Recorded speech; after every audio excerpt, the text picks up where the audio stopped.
Hello friends, this is Shefali and once again welcome back to Canada. So new education minister Prahlad Joshi ji के appointment के बाद में बहुत सारे new recruitments, new vacancies NTA ने जारी कर दी है और इस वैकेंसीज के साथ साथ में बहुत सारे न्यू रिफॉर्म्स हमारे एग्जिस्टिंग सिलेबस में examination pattern changes possibility high हो चुकी है।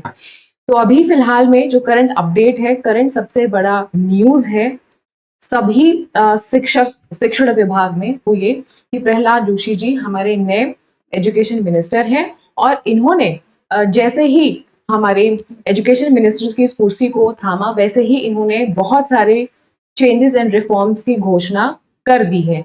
साथ में एक जो इम्पोर्टेंट अपडेट है, अगर आप एनटीए के ऑफिशियल वेबसाइट पे देखें तो एनटीए ने बहुत सारे नए वैकेंसीज को पोस्ट कर दिया है, जिसमें यंग प्रोफेशनल्स, जनरल मैनेजर इत्यादि इत्यादि, जैसे कि इन्वेस्टिगेशन, फॉरेंसिक्स, कॉन्ट्रेक्चुअल बेसिस पे बहुत सारी वैकेंसीज को इन्होंने यहाँ पे जारी कर दिया है।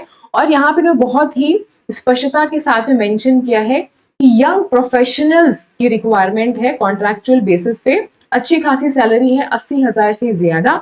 और इसमें इन्होंने कहा है कि 12 यंग प्रोफेशनल्स एकेडमिक रिसर्चर्स चाहिए हमें, कुछ यंग प्रोफेशनल्स लीगल रिसर्च के लिए चाहिए, जिसमें की संख्या इन्होंने मेंशन की है 2, और फाइनेंस एंड अकाउंट्स रिसर्च के लिए भी 2 वैकेंसीज का इन्होंने पूरा डिटेल डिस्क्रिप्शन यहाँ पे दे दिया है। 2 साल का इनिशियल कॉन्ट्रेक्चुअल पीरियड होगा। इट डिपेंड्स कि आपकी पोजीशन, आपकी वर्किंग, आपका एक्टिविटी, आपके प्रोफेशनल जो इनकम्बेंस है उसके अकॉर्डिंगली डिसाइड होगा कि आगे आपको अप्रूवल मिलेगा सर्व करने के लिए या नहीं। ये सारी डिटेल्स हैं, इसे आप देख लीजिएगा। एक्साइटिंग और समझने वाली चीज ये है कि जो 16 वैकेंसीज इन्होंने ओवरऑल निकाली है, इसको निकालने की जरूरत क्यों पड़ी एनटीए के अंतर्गत में। एनटीए तो अच्छे से अपनी फंक्शनिंग कर रहा था, यूडीसी की भी अच्छी फंक्शनिंग अपनी थी, लेकिन फिर भी यंग प्रोफेशनल्स की इसमें आवश्यकता क्यों हमें यहाँ पे पड़ी है। बहुत ही साफ तौर पे इन्होंने मेंशन किया है कि जो यंग प्रोफेशनल्स हैं डिफरेंट डिफरेंट फील्ड के, है ना, प्रतिभा सेतु पोर्टल के थ्रू ये सारी जो यूपीएससी आपकी जो आईएएस पीसीएस की प्रिपरेशन करते हैं, वो सारे जो स्टूडेंट्स हैं प्रतिभा सेतु पोर्टल के थ्रू इसमें एप्लीकेशन देंगे और उनके स्पेसिफिक क्राइटेरिया भी यहाँ पे मेंशन किए गए हैं। जिन्होंने सिविल सर्विस एग्जामिनेशन दिया है या अपियर हो रहे हैं, जिन्होंने सीएसईज एज ऑप्शनल सब्जेक्ट अपना अलाइन किया है, जो पीएचडी कर चुके हैं, क्वालिफाइड हैं, अवॉर्डेड है, सबमिटेड है, मतलब कंप्लीट इसमें जो रिसर्च एकेडमिक्स में अगर हम देखें, चाहे टीचिंग चाहे एजुकेशन असेसमेंट, तो प्रायर एक्सपीरियंस इसमें होना आपका इंपॉर्टेंट है। एलएलएम वाले जो स्टूडेंट्स हैं रिकग्नाइज्ड यूनिवर्सिटी से उन्होंने मास्टर्स किया तो वो भी इसमें अप्लाई कर सकते हैं। मुद्दा इसमें ये है, समझना इसमें ये है कि ये सारे जो यहाँ पे स्टूडेंट्स हैं, ये सभी सिलेबस की प्रिपरेशन, जो आपका नया अपडेट है जिसमें कि असेसमेंट हमें कैसे करना है, स्टूडेंट्स का सिलेक्शन प्रोसेस कैसे होना चाहिए, मेरिट का किस तरीके से यहाँ पे गठन होना चाहिए, मेरिट कैसे हम सेट करेंगे, ये सारे शॉर्ट लिस्टेड जो कैंडिडेट्स हैं वो अभी करंट सिनेरियो में जो भी अपडेट मार्केट में स्टूडेंट्स के माइंड में देखने मिल रहा है, उन सभी के डेटा को इकट्ठा करके एनालिसिस करके एग्जामिनेशन के जो एक पेचीदगी बढ़ती जा रही है समय के साथ में, सब चीजों को समझते हुए यहाँ पे वो अपनी राय देंगे और उसके हिसाब से सिलेबस, एग्जामिनेशन पैटर्न, ये सारी चीजें चेंज होंगी, है ना। एक एडवाइजरी रोल पूरा इसमें ये सारे यंग प्रोफेशनल्स करने वाले हैं। इसका मतलब बिल्कुल साफ है कि जो एग्जामिनेशन की प्रिपरेशन हम कर रहे हैं, चाहे यूडीसी नेट हो, चाहे नीट एग्जामिनेशन, चाहे जेई हो, चाहे सीयूईटी हो या कोई और एग्जामिनेशन, तो उसमें जो सिलेक्शन प्रोसेस होता है या एग्जामिनेशन प्रोसेस जो है, साथ ही साथ में जो आपका इंटायर सिलेबस है, उस उन तमाम चीजों में हम सभी को अपडेट देखने मिलेगा। साथ में एक और इम्पोर्टेंट जो चीज है वो ये कि इन सब का जो असर है हमारे अपकमिंग एग्जामिनेशन पे बहुत पड़ने वाला है, यानी कि जो दिसंबर 2026 का हमारा एग्जामिनेशन है उसमें पड़ेगा। वो इसलिए पड़ेगा क्योंकि एक कोर कमेटी का भी गठन यहाँ पे हुआ है, और इस कोर कमेटी के गठन की अगर हम बात समझें तो नंदन नीलेकड़ी ये एक कोर कमेटी के चेयरमैन बनाए गए हैं, जिसमें कि जो भी खामियां अभी एग्जिस्टिंग हमारे सिलेबस के अंदर में है या एग्जामिनेशन के अंदर में है, वो सारी चीजें, वो सारी खामियां समझना, उसको कैसे पेपर लीक अगर हो रहा है तो कैसे हमें उसको रोकना है, इसे पुख्ता बंदोबस्त करने के लिए टास्क फोर्स कमेटी ये बनाई गई है।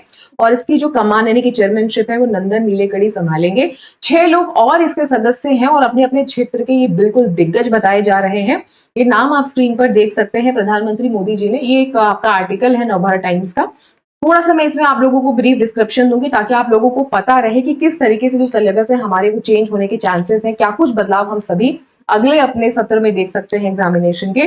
तो पीएम मोदी ने भारत की परीक्षा प्रणाली में यानी हमारी एग्जामिनेशन प्रणाली में बड़े बदलाव करने और बार बार होने वाले पेपर लीक को रोकने के लिए हाई पावर टास्क फोर्स बनाने का ऐलान किया। हालांकि कितना कामगर होगा या कितना कारगर होगा ये तो हम बाद में ही देखेंगे। बहुत सारे टास्क फोर्स कमेटी बन चुके हैं, आ चुके हैं, रिकमेंडेशन हो भी चुके हैं, बट इससे हमारे पेपर लीक रुकेंगे कि नहीं रुकेंगे ये समझने वाली बात है, जो हमें आगे कुछ महीनों में पता चल ही जाएगा। तो टेक्नोलॉजी एक्सपर्ट सुंदर नीलेकणी को इसका चेयरमैन बनाया गया है, टास्क फोर्स कमेटी का। 6 और सदस्य वाली इस कमेटी में, मतलब 6 और सदस्य हैं, और ये 6 के 6 सदस्य टेक्नोलॉजी, स्पेस, सिक्योरिटी, शिक्षा, एकेडमिक्स और लॉजिस्टिक्स के एक्सपर्ट शामिल हैं, जो सरकारी परीक्षाओं में स्ट्रक्चरल और टेक्नोलॉजी पर आधारित सुधारों के लिए सुझाव देंगे।